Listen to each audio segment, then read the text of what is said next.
So you may or may not remember about the Donner Party. They used to have the Oregon Trail, which Lewis and Clark forged some 50 years before that. But they went up through Oregon and came down north, and then they were able to go across the Great Salt Lake. The Donner Party were one of the first to come out, and they got stuck in Lake Tahoe, Truckee, and they cannibalized. And a very famous story about moving out west for the great gold rush that was to become. So in 1848, gold was found in Sutter Hill. Eureka, we found gold. And that started the Great Migration, as the story is sold, coming out to the California when they discovered gold at Sutter's Mill. And you can see the construction was just a wooden structure, and then they had the mill underneath, and gold was found, and it was sold told around the world. Well, my take on it is the mudfloods came, and after the mudfloods receded back in the 1820s, 30s, literally you could pick up gold off the ground, and that was the story that got everybody to get in their clipper ships. But here you can see the picture of the mill itself. It was old construction. It looked like it was hand hewn and put together. And here's pictures of the days back then in San Francisco. Horse and buggies, 1850s. You see telegraph poles up there. So they had the Western Union Telegraph, but that was about it. It was very rural. It was very old school horse and buggies. You carried everything in your bucket board and whatnot. And all they had back then was they had lanterns. And they had the telegraph. I mean, that was about as advanced as the technology was. So let's go through a little bit of the historical timeline so you can get an idea how this all plays out, because it's important for the narrative of this story. So the gold rush in 1848, the railroads come in the 1860s. The Transcontinental Railroad is almost completed in 1869. California seeds in 1850, the Battle of Little Bighorn, but nothing about technological improvements, nothing like the cars or construction. We had in 1870, Rockefeller found Standard Oil. Carnegie gets the steel companies going in 1873. Remember these dates: 1870, 1873. Graham Bell with the telephone. 1879, Thomas Edison, quote, invents. Nikola Tesla, the light bulb. And you can see that this was all the beginnings of the great railroads, the Iron Age, the communication ages. But here was a picture of San Francisco after the great gold rush started in the 1849s and 1850s. People sailed their clipper ships all around the Cape, the Southern Cape, to come up, and then they'd scuttle their ships in the San Francisco Bay. That's what Crissy Field in San Francisco Harbor is built on, is all the scuttled ships that created the land that they could build Crissy Field, and all the way past Marketplace on was all the ships that are brought over, and people abandoned them so they could go up and mine gold up in the Sierra foothills, which was a few day ride by horse if you could get up there. There was some water you had to cross as well. So here's the pictures of San Francisco, which you would imagine when they're first coming up to settle, very rural and using wood materials and whatnot. And we can see the construction is very basic and what used to be old It school was amazing construction. because all across America, young men were looking to find tools they could work with to find gold.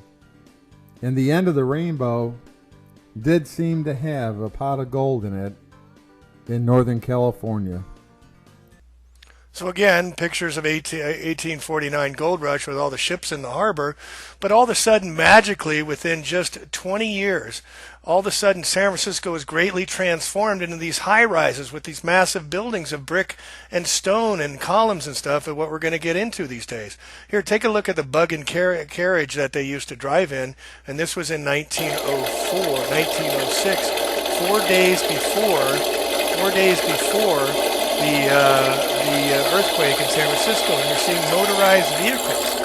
This was 4 days before 1906, and I know what some of you are thinking. We'll get into it in a second, but here's the horse and buggies. This is down Old Market Street. It's like 4 lanes wide, and you've got motorized vehicles in 1906, which means they had gas stations, which means they had cars that were shipped from Detroit. How did they do this? How did they get all this by 1906? Right before the great earthquake. That was 1904, San Francisco, horse and buggy and cars. Where did they get the gasoline for those cars, folks? How did they fill up? And the cars were shipped from Ford. Now let's do a little timeline of when Henry Ford built the Model A and the Model T and started mass production. In 1896, his quadricycle. And then you see in 1903, the Ford Motor Company is incorporated, founded in Canada. Now 1906 was the earthquake, 1906 right here. Well, look at this, folks. Ford introduces the Model T and not until 1908. How did they have cars in San Francisco in 4 days before the 1906 earthquake, and they don't even start the assembly line until 1913? Are you kidding me? Which is true?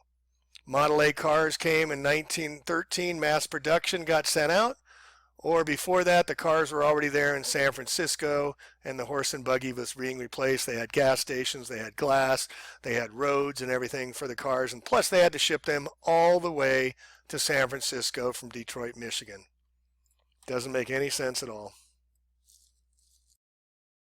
All right, so staying at 1904 in San Francisco, and then I'm going to work my way backwards. Memories of the 1904 Grand Encampment Triennial. Bruce Pruitt, Right Eminent Past Grand Commander, Knights Templar. The most unforgettable event took place in the city of San Francisco in the year 1906, the famous earthquake.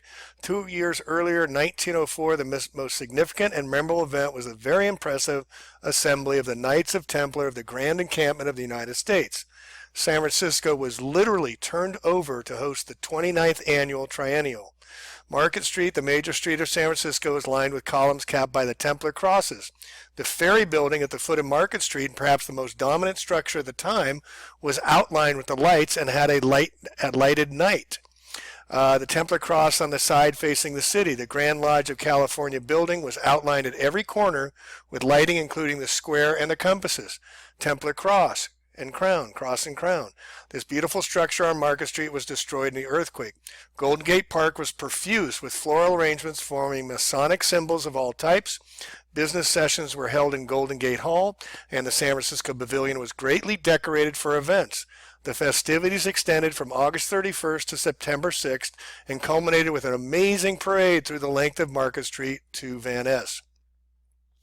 The presiding most eminent Grand Master was Sir Knight Henry Bates Stoddard of Texas. He was greeted in Oakland by the Grand Commander of California, the past Grand Master Reuben Lloyd, blah, blah, blah, the Golden Gate Commander, and the escort of Sir Knights, Sir, English.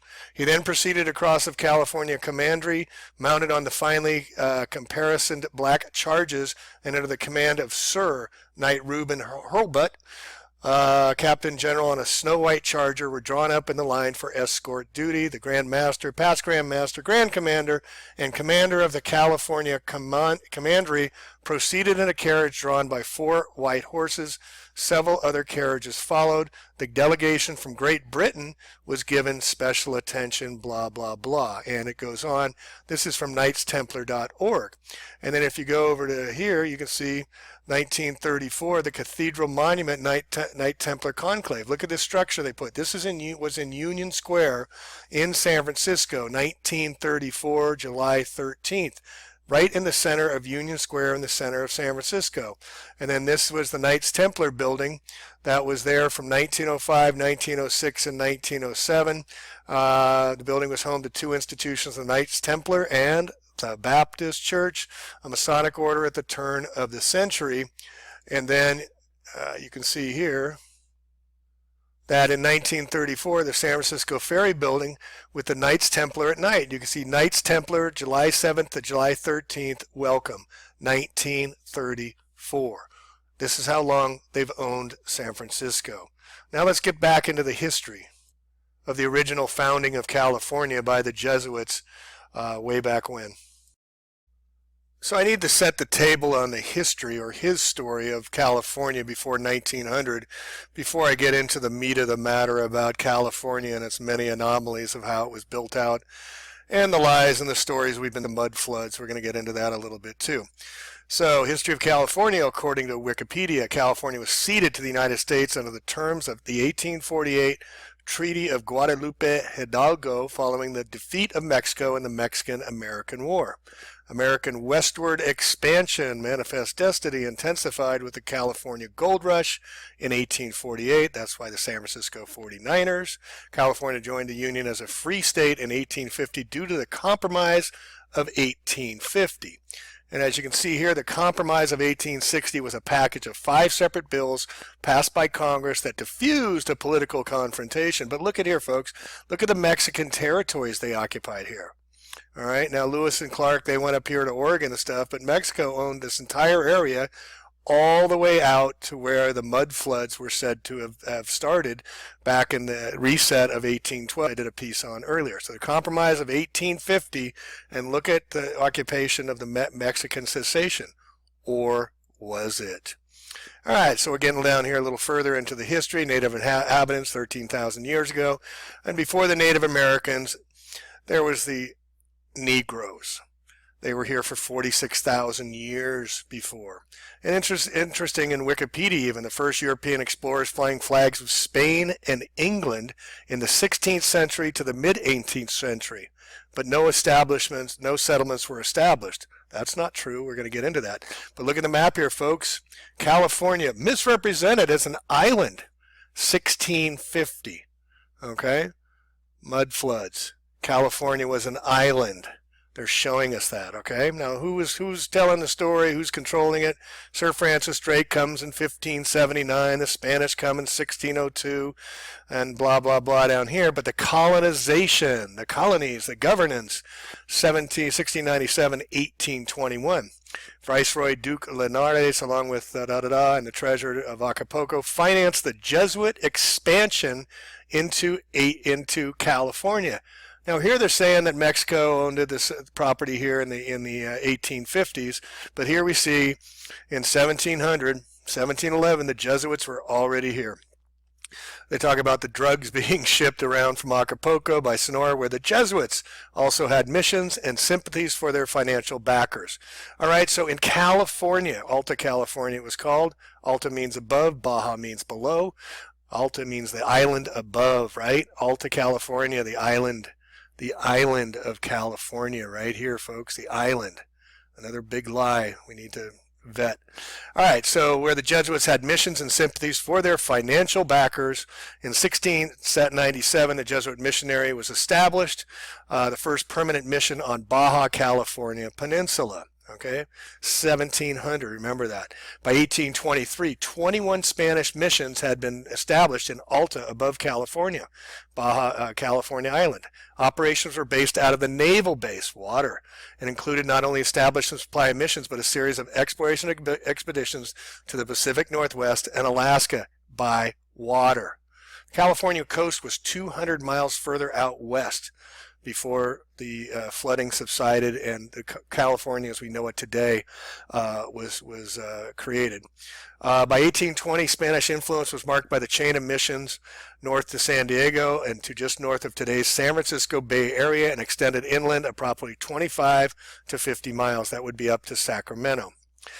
Here we see by then Spanish Empire was engaged in political aftermath of the 7 Years' War, a way California afforded a minimal effort. Alta California was to be settled by Franciscan friars protected by troops in the California Jesuit missions. Between 1774 and 91, the Crown set forth a number of expeditions to further explore and settle Alta California. All right, so they were here for the 1700s, the 1750s, the 1770s. They were already in California, they being the Jesuits. Juniper Serra was a Majorcan Franciscan who founded the first California mission. After King Carlos ordered the Jesuits expelled from New Spain, Serra was named Father Presidente. The California missions comprise a series of religious outposts established by Spanish Catholic Dominicans, Jesuits, and Franciscans. Is there any difference? No. They're all Roman Catholics, beholden to the Pope. All right, so you get a little history of California here. And then we move up to 1846. Remember 1849, the 49ers. Just remember that date. Alta California had a Spanish-speaking population under 10,000 people. Californians consisted of 800 families, mostly concentrated on ranchos, 1,300 American citizens, and a very mixed group of 500 Europeans, mostly from Monterey to Sacramento. So by 1846, they're saying there was hardly anybody here but the natives who they made sure they expelled from there. So again, the non-populous Indian population was about 8,000, but here we see the historical consensus in 1850, 120,000 people. And then 1860, the gold rush was going on, 380,000, and 1870, 500,000 people. Now remember, a lot of these people, Chinese, Japanese, Irish, all came around on clipper ships, which we'll show pictures of in the bay, and then they scuttled them and ran up to the Sierras where the gold rush was on. So not a lot of people stayed in San Francisco, but here we see just less than 500,000 people in all of California in 1870. Remember that date. There were less than 110,000 females in the total California population of about 120,000 residents in 1850.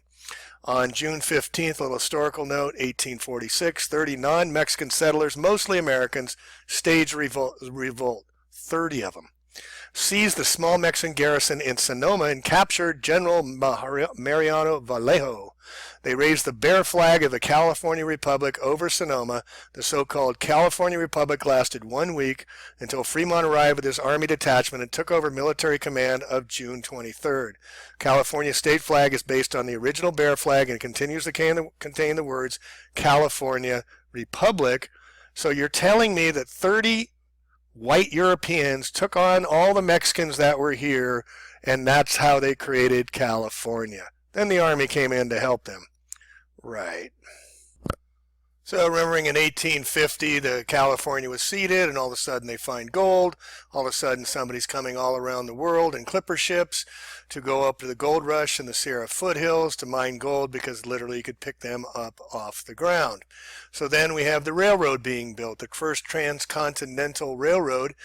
Construction began in 1863 and 1869. Abraham Lincoln commissioned it, connected the existing eastern U.S. rail network, Nebraska, Iowa, with the Pacific coast at Oakland, Long Wharf on San Francisco.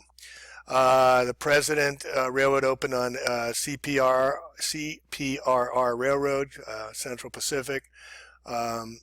President Leland Stanford drove the Golden Spike of Stanford University. First transcontinental rail passengers arrived on the Pacific Railroad's original western terminus and Alameda. Now look at the map here, folks, all the way from Missouri across Iowa. And here it stops in Sacramento, and then this green line, it was added later, not in the 1860s when they say, and this is important to realize when I get to my point coming up here, okay? So the other thing to take note of is this historical little tidbit that most people don't know anything about. And this was remembering the Great Flood that put Northern California under 30 feet of water. Sacramento, folks.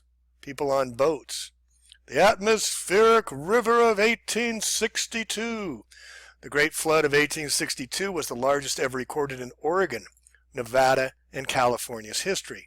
Occurred December of 1861 and January 1862, drowning the state in water and leaving Northern Valley unlivable until the summer months of 1862. The flood created a lake down the center of the state that was 300 miles long and 20 miles wide. Can you say mud flood?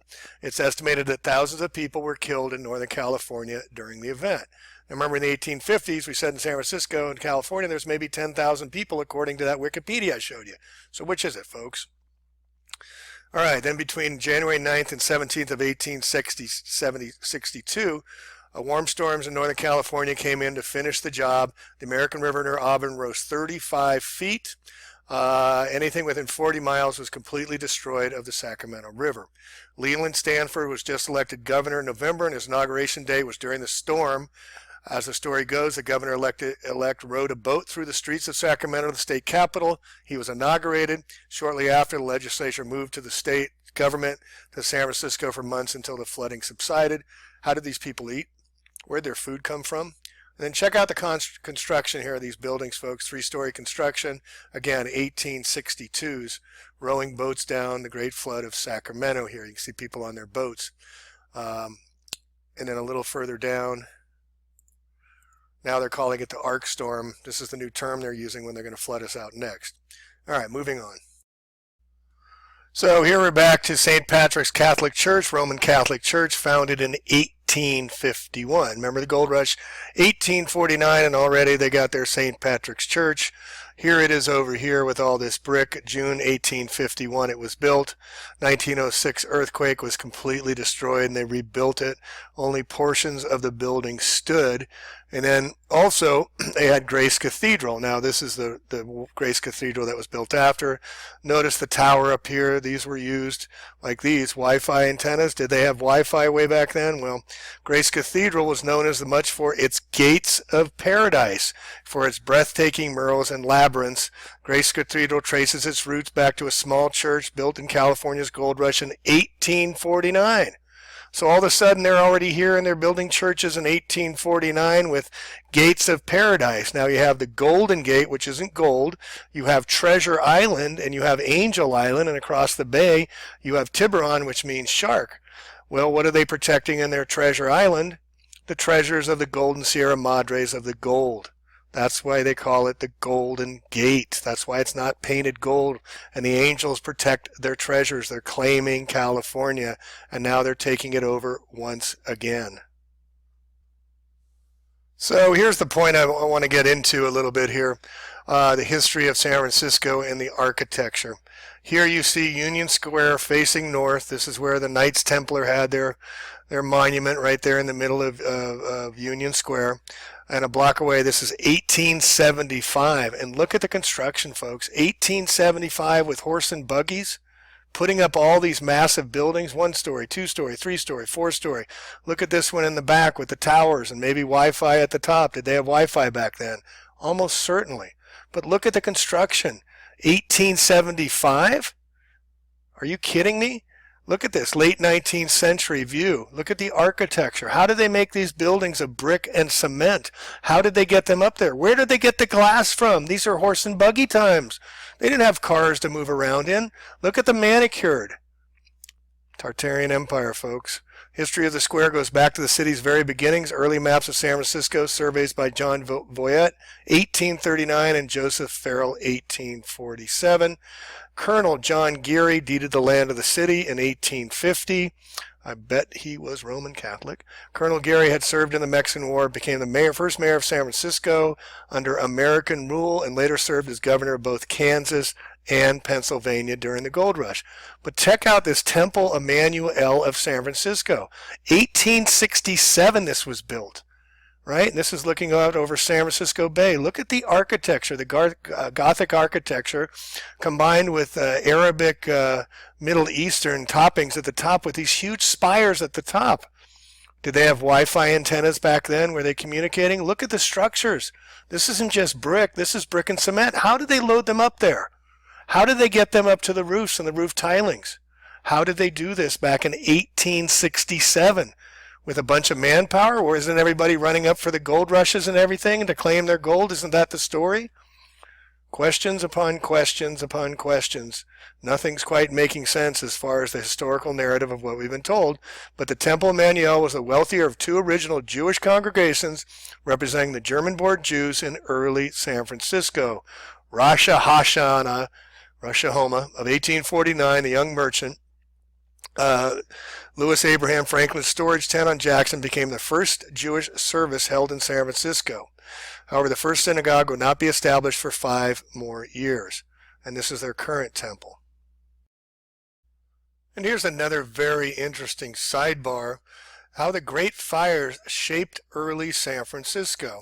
This lady was writing a novel for a book, so she did some research, but she learned that the fire after the 1906 earthquake was far from the first conflagration in San Francisco's history.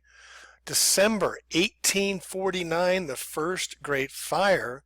Frequent fires shaped the development of San Francisco and Sacramento. Remember, we had the floods in Sacramento and the great rains in the 1860. 1849 to 1851 were a particularly fiery time in the history of both towns. The first Great Fire of San Francisco on Christmas Eve, 1841. The fire started at Denison Exchange. It was a 3-storied building. Allegedly, a black man started the fire after a white Southern bartender beat him. And remember Miss O'Leary's fire, the cow knocking over the lantern that started the Chicago fire in 1871, and taken up to the modern day, the Southern California fires from this summer were started by a hammer hitting a nest. Oh, are you kidding me? All right, so here's what's important. The fire spread rapidly and destroyed over 50 buildings, most of the city at the time, causing $1.5 million damage. Within the days of the first Great Fire, the city organized a variety of fire companies, and in less than a month, San Francisco was rebuilt. The hasty construction shows what a boomtown San Francisco was, plenty of labor and plenty of money to throw up buildings to generate profits from the 49ers flooding into California. So they came over on their clipper ships. They abandoned the clipper ships in the bay. Weren't they going to run up to get the gold? Why would they hang around San Francisco? It's the great gold rush. It's not the great build San Francisco.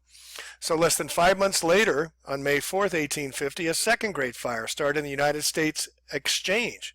Another building. This fire burned 300 buildings.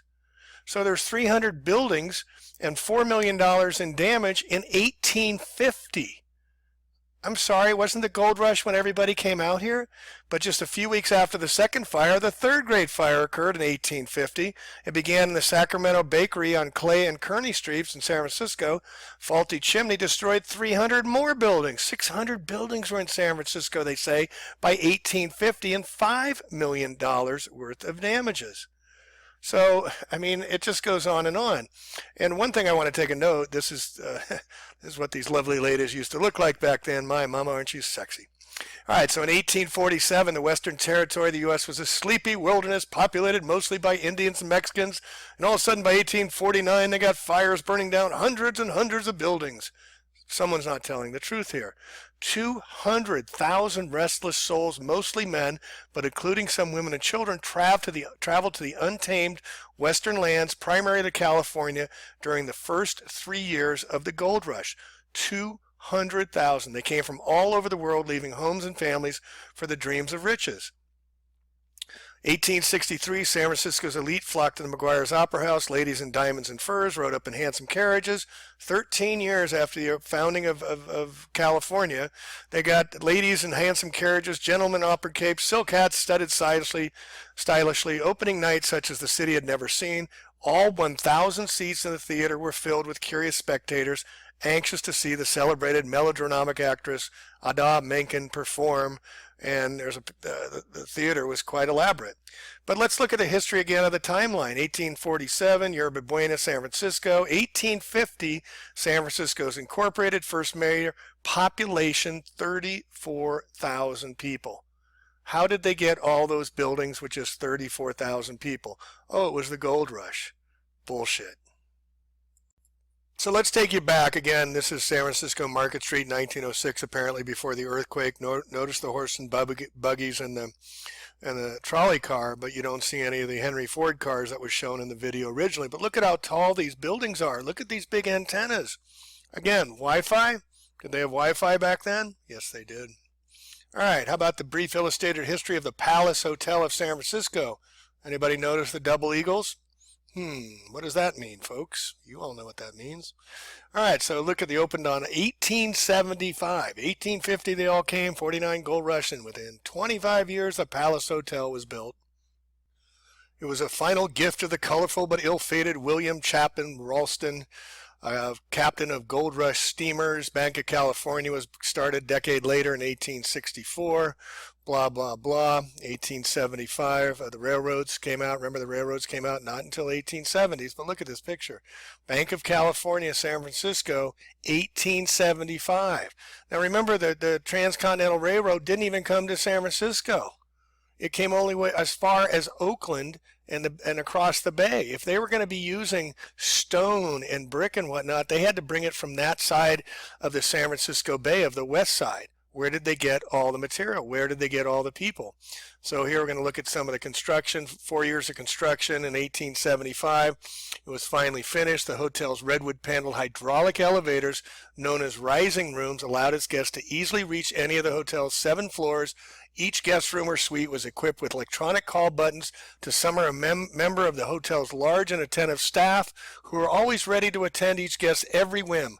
All 755 guest rooms, each with a private bathroom, could be easily joined together to create suites or make up large apartments for long-term residents. The parlor of each guest room also featured a large bay room window overlooking the street below. Look at this, folks. Look at how elaborate this is with all the stone columns and whatnot. And what's this here in the middle? Looks like electrical lamps to me. Look at another lamp over here. Look at this flourishing. Now, who are they serving? Who's all the wealthy that's coming to San Francisco? They all came here at the same time? Among the Palace Hotel's public rooms were white and gold American dining room, which accommodates 600 people. Where's a restaurant in San Francisco now that can accommodate 600 people? The palace had been deliberately overbuilt and was thought to be essentially fireproof because of its extensive standpipe system attached to it and fed by water kept on site in a massive cistern located in the building's basement. So that means they had to move the water for all their 700 guests upstairs, and so they had to pump it up somehow. So here's the pictures of the fires after. And how do fires burn inside buildings like this and leave the concrete? That looks like concrete to me, folks. I don't know about you, but it looks like it to me. So the Palace Hotel, 1909, was reconstructed, but here's the story they tell you, and then it was renovated from there. But it was very much a big deal. And then we have the robber barons, as they were known, Leland Stanford, Collis Huntington, Mark Hopkins, and Charles Crocker. Stanford co-founded the university that bears his name. Mark Hopkins would leave riches behind, turn into the San Francisco Art Institute. And then they built palaces. Again, 1870s they built these palaces. Check these out. This is on Nob Hill, which means Nabob, which was used to describe flashy rich men who made money in the Orient. At roughly 500 feet above sea level, Nob Hill ensured that all would see the men's homes and these titans could look down over their city.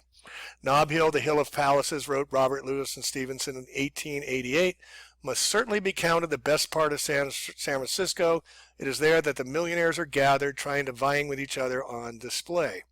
Check out these mansions, folks. The first of palaces go up to Leland Stanford, the Stanford Farm. Go Indians. It was constructed in 1874 when he moved from Sacramento. It was built the largest private home in the state and cost $2 million. I mean, are you kidding me? With horse and buggies? 1870? Again, where did they get the glass? Where did they get the building construction? Where did they get the people who were all running up for the gold rush to make their millions? No answers to these questions. Now, whose mansion is this? Look at this thing. Whose mansion is that? Look at all the towers. Why do they have all these poles going up here? Wi-Fi. Look at the Gothic cathedrals, the architecture. Try duplicating that today. All right, it's crazy how they built these things. That was a Mark Hopkins Hotel. 40-room Gothic mansion was finished 3 years after being started in 1875. These guys were construction geniuses. You going to try and replicate that in 3 years? Unbelievable, folks. It just makes no sense what the official story is. These are uglier buildings in America than the Crocker House on Nob Hill. Look at this mansion again. 1 story, 2 story, 3 story, 4, 5 stories with an antenna on the top. Why do they all have antennas on the top? Were they all connected? And then it just goes on and on to describe this. So you get an idea of these elaborate mansions that were built in Nob Hill. Snob Hill, as we used to call it. All right, and then early development, going back. This is 1850 to 1857. They're playing this out. Oh, it looked like this. The Missions, Dolores, 1851. It was just some horses and some shacks that the mission people put up in the 1850s to the 1870s is the story they're selling us. Then all of a sudden these mansions come up out of nowhere with all this incredible construction. This is the story they're telling us about the original. So is it this or is it this? You decide. And just to travel down to Los Angeles, the city of angels, this is views from the 1800s. Look at this, folks. Again, horse and buggy carriages, but look at these towers. Look at these mosques. Look at how tall these buildings are. Look at the antenna up here. Look at the street lights. They got electricity. Okay, we can say that. They had it back then. But between 1880 and 1890, the city of Los Angeles saw one of the fastest growing periods, percentage-wise. But look at the architecture. Look at the street lamps they have. So these are supposedly gas lighted. Or were these electrical lights? Did they have electricity all through these? They're glass buildings. Again, where did they get the material to build all this out? It's crazy, but they're telling us these stories. Horse and buggy pulled these in? You're going to bring all the cement in by horse and buggy? Are you kidding me? And back to San Francisco, Old City Hall of San Francisco. Again, you see the towers, you see the antennas sitting up there. How did they get that statue up there, folks? How did they put that up there? What kind of construction was needed to do that in the horse and buggy era and all the Gothic styles of construction? Old City Hall, built over 25 years, occupied the area where the new library is today. It was destroyed in the 1906 earthquake. Here you can see a drawing of it from the 19th century City Hall. Look at how tall those buildings are once again. Again, the antennas on top everywhere. What are those antennas for? All right. And then again, we see the cupolas and all these buildings here with these Roman columns and all this deck. It's very elaborate. This was major league construction done in the 1800s. How did they do all this? And then here's the old City Hall that's destroyed by the earthquake. And look at this cupola. And again, the statue way on top. I mean, these buildings were grand designs. Many stories of brick and concrete. And then look at this. I can't zoom in here really quick. Maybe I can. Hang on. And look at the construction right here. Does that look like steel? Does those like steel girders going around there to support it? So after the earthquake, this structure was so solid that the cupola on top and the statue on top didn't even fall down. But the building was destroyed. I mean, and look at the lower floors down here. This is what I want to get into in closing here. So this is the reconstruction of City Hall. Construction began in 1913 and was completed in 1915. And here you get an idea. You can see the cranes on top. You can see, again, the antenna on the top and the cupola as they're rebuilding City Hall in 1913. Again, you see the steel on the outside and the framing of the steel. It looks like they're using quite a bit of steel back in 1913. Where was the ironworks factories? Did they have to ship it all the way across? Look at all the stone columns here that were up 2-3 stories tall. But do you see what I'm going to tell you about? You think you're looking at? Look at the first floors, folks. Look at how it's all underground. And look at where they made the entrance. Let me get the other picture of the City Hall today. And here you can see the entrance is at street level, and those levels that we saw before right here. So we have 1, 2, 3, you could say 4 stories here, 1, 2, 3, 4, and then the 5th down below. But here we see 1, 2, 3, and so there's been a buried, the lower story has been buried. But when you go inside the San Francisco City Hall, these steps go down. You go down into City Hall. You see these steps? So this used to be where the foundation was, the base, and that's City Hall. But you can see here, from here, it's at entrance level, and then you go down the stairs to get down to where City Hall is based. So again, it looks like possible mud flood. You see the entrance right here, but the stories below, they covered all that up. They put the streets around here. So was the great floods of San Francisco. In San Francisco at City Hall, down towards Mission Street and Market is relatively flat. It's not up on Nob Hill.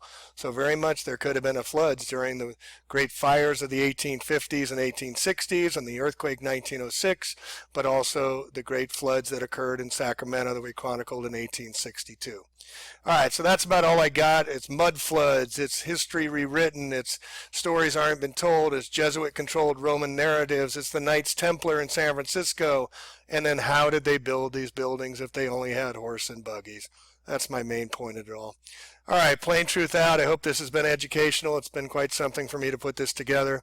I hope you found it interesting. I'd love to hear your comments and what you think about this. And let's share this with everybody, man. Everything's a lie. Nothing is true. We're rewriting history, revisionist history, because we've been lied to about everything. Erase the blackboard. It's a tabula rasa. Let's start over, and let's create the new visions of much better ways and teach our children the history of what really happened. All right, plain truth out. We'll catch the next video. Peace. And please love one another always. It's going to get more difficult, but you're not alone. You're just awakening before everybody else. All right, catch the next video. Peace.